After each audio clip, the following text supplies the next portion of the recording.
Once again, on Tuesday night, 7 p.m. Well, it's not 7 p.m., it's actually 7:10 at this point, because I was over there sitting down thinking, I don't want to get up and do this lecture, I'm tired tonight. So tonight, Jeff's gonna do it. yeah. That's nice.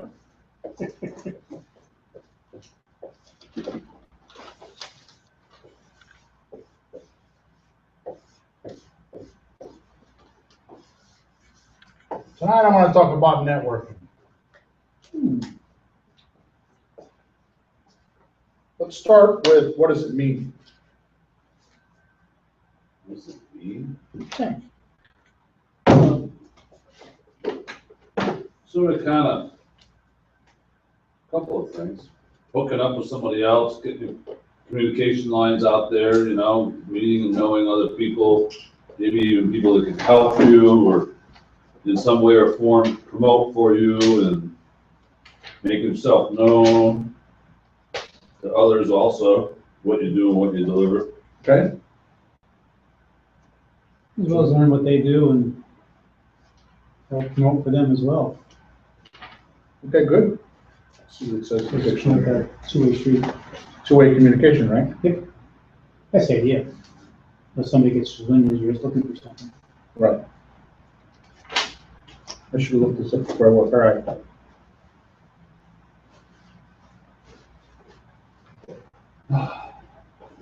So the dictionary says network, interconnecting organizations or system.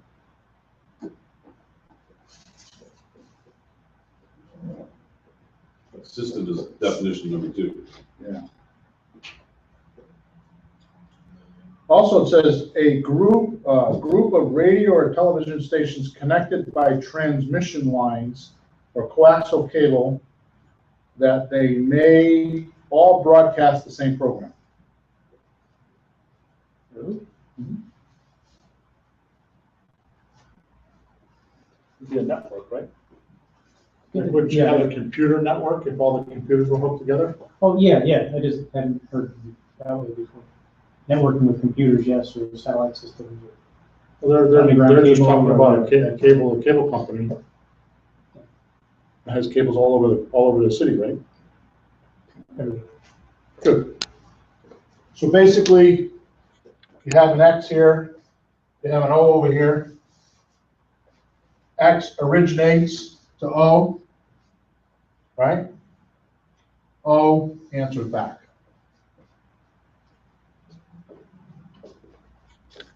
Right?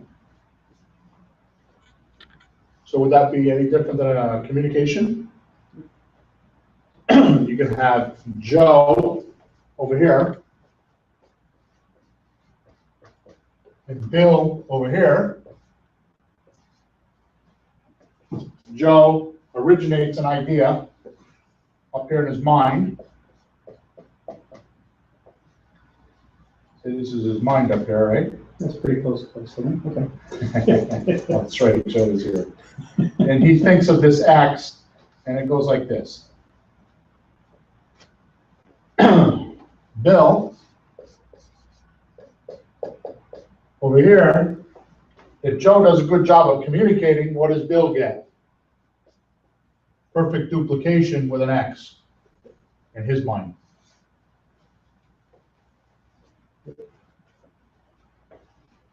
Now, this is a whole weekend's worth of talk, if you want to just talk about communication, because what are the chances of Bill receiving exactly what's in Joe's mind?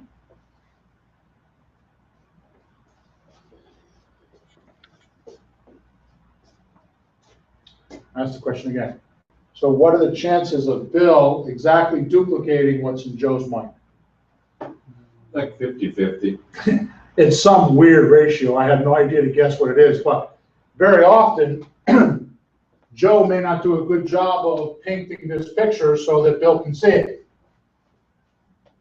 Or there could be some sort of like the communication goes here, goes here, goes there, goes here, goes there, goes here, and then goes over there. And by the time it gets to Bill, what happened? It's like the telephone game. It could be all messed up.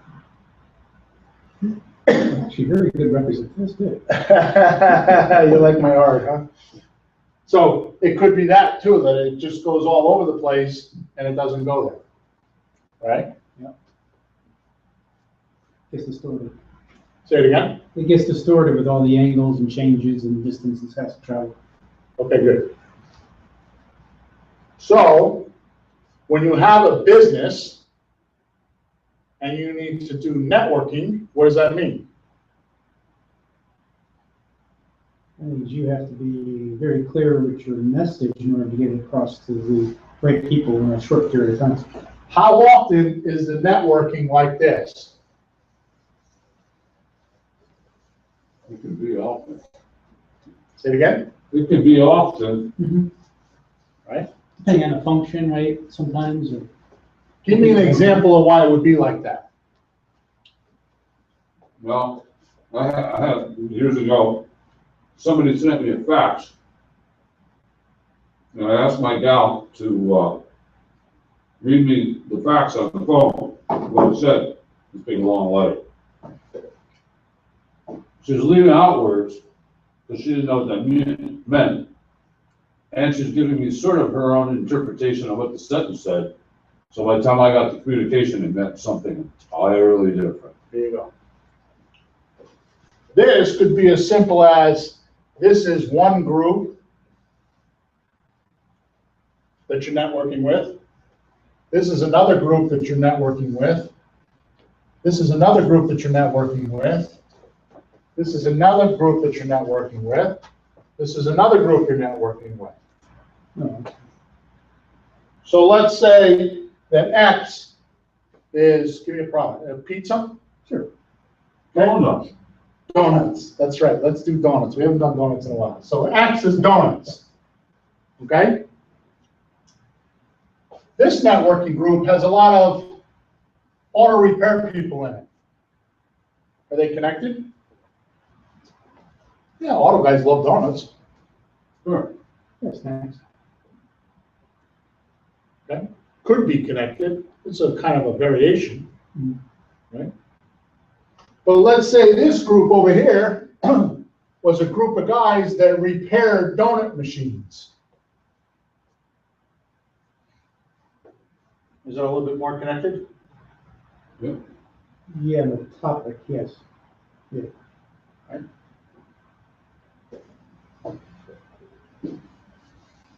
Okay. Is there confusion? No, I'm letting it go a little bit longer before I ask the question. I'm good. So when you're networking, who you're talking to is the first thing.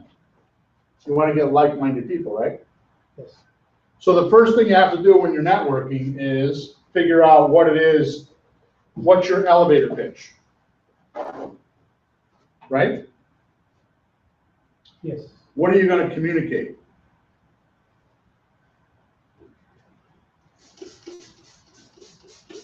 Right?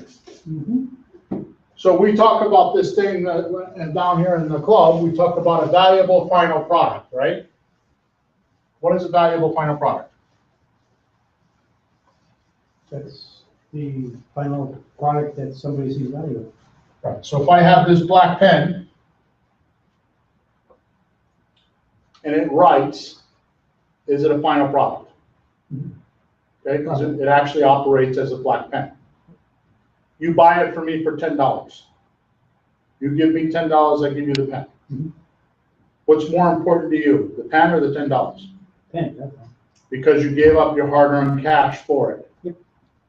So to you, it was more valuable to have this final product. That's why it's called a valuable final product. So if you're going to go out and network, what do you think would be the smart thing to do before you went anywhere? Do some research on the people you're going to, or the group is going to be. Before you do that, that is correct. But before you do that, what should you know? Oh, what do you want to say? Okay, before you do that, you want to know what your valuable final product is. Yeah, okay. Let's be simple though, All right, Joe. yeah. Come on, All you're right, getting too engineer on me now, all right? okay, that was embedded in the last. You can never be too engineered. Yeah, Exactly. Thanks. The problem with engineers is they don't know it. You don't know what you don't know. Engineers. You don't know that you're over-engineered. These car deals are me to me. You don't know that you're over-engineered. Yeah, we do. You see a confused look. So the first thing you want to know is, what is the valuable final product? What is it that it's because the bottom line is this: you have too much money or not enough money with a valuable final product. You have too much money or not enough money, all because of a valuable final product. Oh, okay, too much money. Doesn't matter. It's one or the other. Oh. So you could make a pen, and it could be a great product, but not a lot of people want it and feel like it's valuable.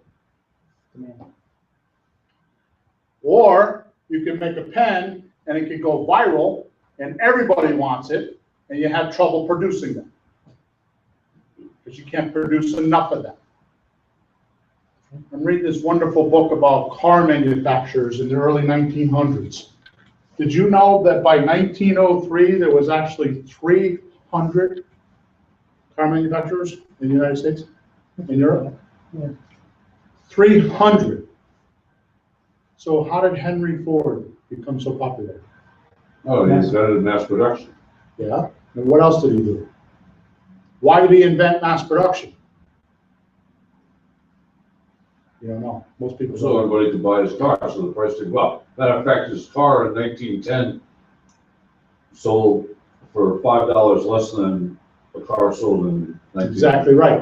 His philosophy was everybody in his factory should be able to drive a car to work. Right. Their own car to work, because they could afford it. His philosophy was, when he built the Model T, that it should replace the horse. And everybody should have one. So what he did is he kept his operating expenses down, where Oldsmobile and there was 3 or 4 other men. Yeah, Oldsmobile was, no, it was Oldsmobile, was Doré, was Pope. Those were the cars that were made in the early 1900s. They had companies that had borrowed, Durant was the name of the guy that actually got the Chevy, you know, the GM name up, had borrowed $1 million. Olds had borrowed 500,000. Durant, Dorrier was was one of the first cars built in the country, was in Springfield, Springfield, Massachusetts. The Pope, there's a car called the Pope, P-O-P-E. They manufactured 4,000 of those in Hartford, Connecticut. Hartford, Connecticut was the car manufacturer of the century before these guys went to Lansing, before 1902, 1903. They made the most amount of cars in Hartford, Connecticut. Okay, the point is this. What Henry Ford did was not invent a car. What Henry Ford did is he found out what the valuable part of it was. It wasn't the final product, it was the value. So my point in telling you how much money these guys invented, by 1903 or 1904, Henry Ford had only $28,000 borrowed in money. So the other guys were 500,000, 600,000, 300,000. He had borrowed, and within 1 year's time, he paid 100% dividends on the money that he invested in his stock. Okay, so that gave him the power to do what? Whatever you want. Stand. So he kept every year, like Jeff said, every year for 5 or 6 years, the price of his automobile reduced in price because of the assembly line and the way they kept inventing things. But what was the value of this car? Just getting in the hands of everybody, or making it affordable for everybody. It wasn't just the final product. It happened to be a good car. But the value is that everybody could get one because it was affordable. Look at McDonald's. Where's the purpose of McDonald's? Real estate. Yeah, no, not anymore. It used to be that way, but what is McDonald's purpose? A lot of people say, I don't think McDonald's is junk food. They're not in the food business. No, they're in the real estate business at the beginning. They're in the quick food business. Go in and get it fast. That's why they're so popular, because you can go in there at lunchtime, get your food and leave. Tastes halfway decent, fills the hole, it's not expensive. Well, it's expensive now, but it's not expensive. That's their value.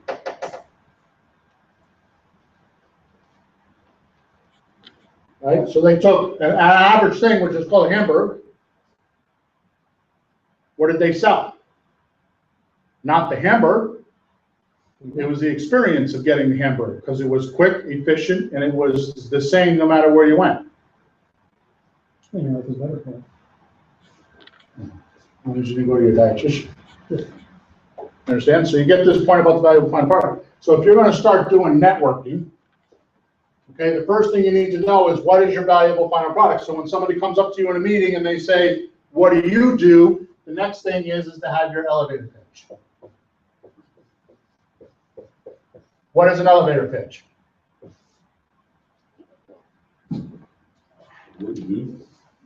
So if I get on the elevator with you and you go up 3 floors, how much time do I got to tell you what I'm going to do? 30 seconds, maybe. A minute, 30 seconds, 2 minutes, Anyway, yeah. right? So what are you going to tell me though? About the valuable final product. Which part of it? Good point. Probably the value of it, No, it benefits people. how it benefits you. Or solve the problem, part. It's a benefit. That's a benefit. Right. You're not going to tell too many times. I go to network meetings and I'll stand in front of somebody and they'll tell me about all the features in their business and all the minuscule things that I don't need to know about. It's kind of like going to the doctor with a broken leg.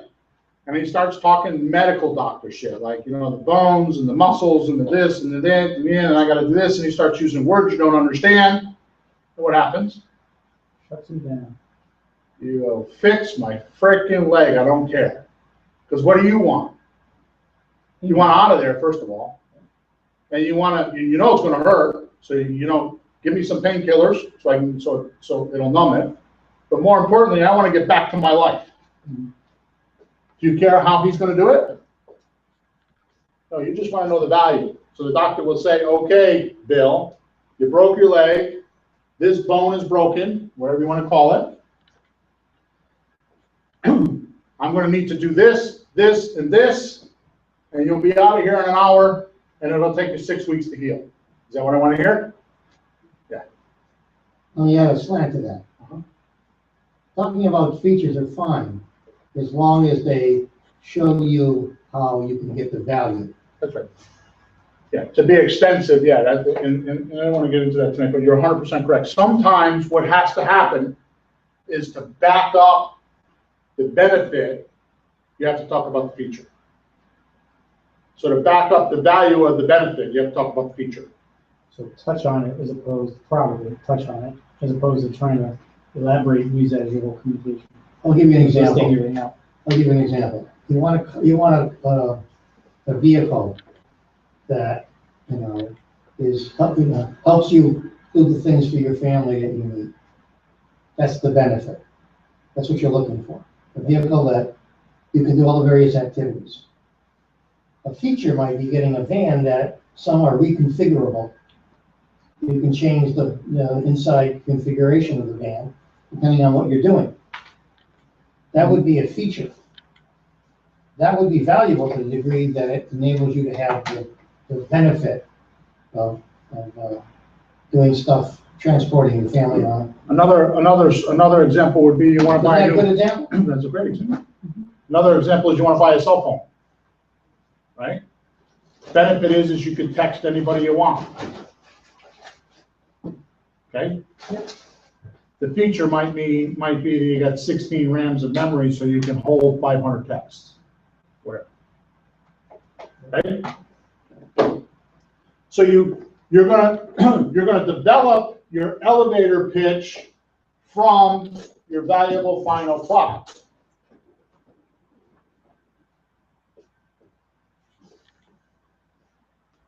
Okay, and next week I'm going to cover this, how you do this. There's a specific way on how you take a feature and turn it into a benefit, and I'm going to cover that next week. Okay, I'm gonna miss it. unless you get on the video. Hmm. But you could take a valuable final product, and there's an exact way that you can turn it into a feature. I'm sorry, a benefit. Okay? So if you're gonna go to, so the first thing you're gonna wanna do when you go to network meetings is figure out where there's like-minded people. What are they like-minded to?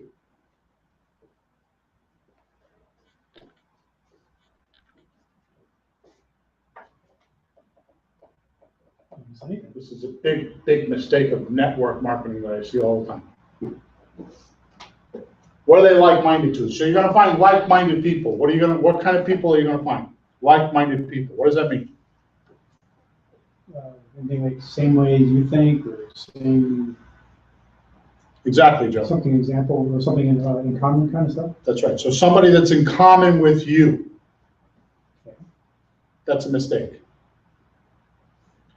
You should make sure that you have commonality with other people, but what happens if you work for somebody? Suppose I work for Al. Suppose Al invented the Model T, right? And he's an inventor. He's a really good mechanic, okay? And I work for him. Is my passion going to be the same as his on cars? No. Suppose I'm just a salesman, just hired to sell cars. My passion is selling things. His passion is mechanics and fixing things and inventing things. So if I were to go to a meeting that was about salespeople, am I going to really be talking to them about cars? Or am I going to be talking to them about sales? More about sales. See what I mean? So the like-mindedness is on the valuable final product.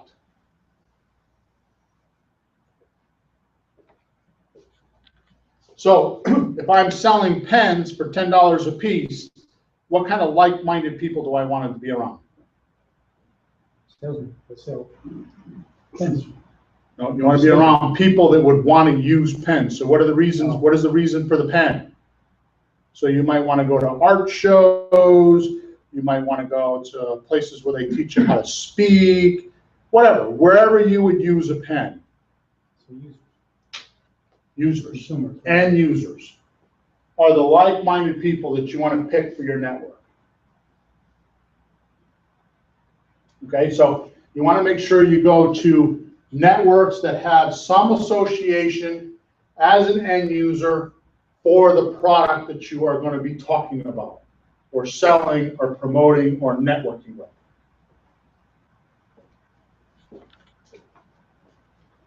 Number 2, figure out what your VFP is. You got the final product. What is the actual valuable final product? What are people going to pay you for? What's the exchange? What's the product? What's the service? What's the exchange? Now, you have to be careful with this because you're going to want to do, in most cases, you're going to want to, well, I do search engine optimization online, and I have clients that pay me thousands of dollars a month to promote their business online. Do you think I should go to a meeting and promote a $2,000 service? Probably not. But I have a bunch of introductory services that you can come into my organization for a little bit of money and test drive my product or my service. So like, for example, what's that on? Oh, let's just say something. For example, I might come into a networking meeting and I might promote to, let's say I'm in a networking meeting with a bunch of plumbers and contractors and AC guys. Now, we all know that carpenters and those kind of people are not very smart. Couldn't even do it straight. I had to bust Jeff's chops over there, I'm sorry. He's looking. Yeah, he's over there texting, so I figured I'd get his I'm not attention. texting, I'm reading a note from your boss. I'm sorry, I'm just fireball chops. So, I take that back, Jim. I had to joke around. So so suppose I go into this meeting where there's a bunch of contractors, plumbers, HC guys, tile guys, right? So instead of going in and saying, well, I could rank your business in Google for $2,000 a month, what are they gonna think? Yeah, I don't know if I'm ready for that, because they haven't been enlightened enough to know that my product's actually worth $3,000 a month. So what I'll offer is, how about I get your business placed in Google, in Google's local, and I set up a Google Plus page and get you set up so Google recognizes you as a business, a legitimate business, for 20 bucks. Now it gives me an excuse to, not an excuse, but it gives me a reason to talk to him, to communicate, gives him a little bit of a test drive. Next thing you know, we're talking about maybe some social media, or maybe setting up a page for him on his website, or doing an analysis for his website. It's like he's test driving my services, and eventually he'll turn into a customer. Okay? So when you want to figure out what your VFP is, the next thing you want to do is you want to figure out what is your introductory service or product that they can test drive.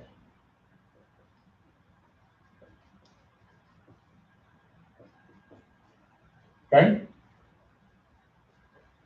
Make sense? So you're going to want to have something that's not very expensive. You probably are not going to make money on it. If you know the true value of your customer, you'll know that it's worth you spending a little bit of money to get him involved. Right? So you may not make money right off the bat with an introductory service. You might break even, sometimes maybe cost you a little bit of money. But you're going to have a really hot prospect when you're done to offer your major services. Make sense? Once you have your introductory service set up, the fourth thing you want to do is you want to do your elevator pitch.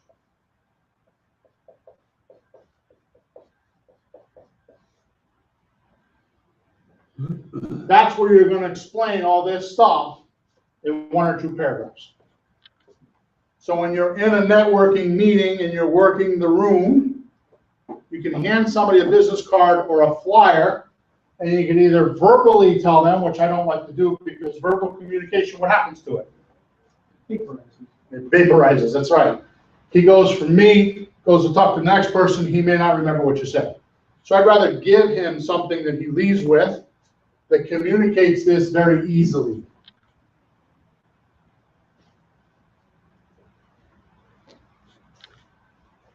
And he leaves with that in writing.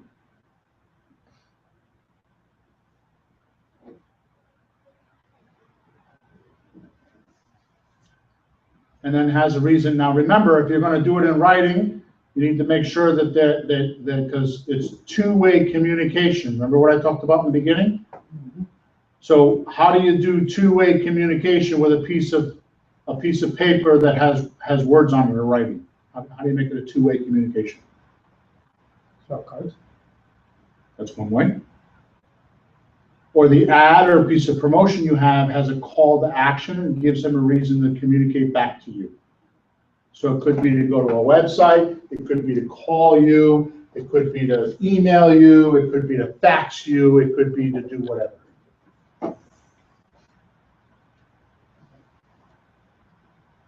Make sense? All right, good. So next week, what I'm going to talk about is how you could use different websites to do this, and how you can turn your features or your valuable final product into an actual pitch, elevator pitch. I'm going to talk about that next week. So I'm going to talk about how you can get a pitch put together, an elevator pitch, and then where to go to use it. Different places where to go to use it, where to get talked to, how to find some like-minded people, and I'm going to talk about how you can actually put this together a little bit. and start getting clients, Why can't we do it tonight? because my 30 minutes are up. Okay. Okay? Make sense? Yep, So I'll have a room full of people next week, right? All right, guys, thanks for listening. See you next Tuesday night, 7 PM. Tuesday night, 7 PM. 30 Hazel Terrace, unit number 21 in Woodbridge.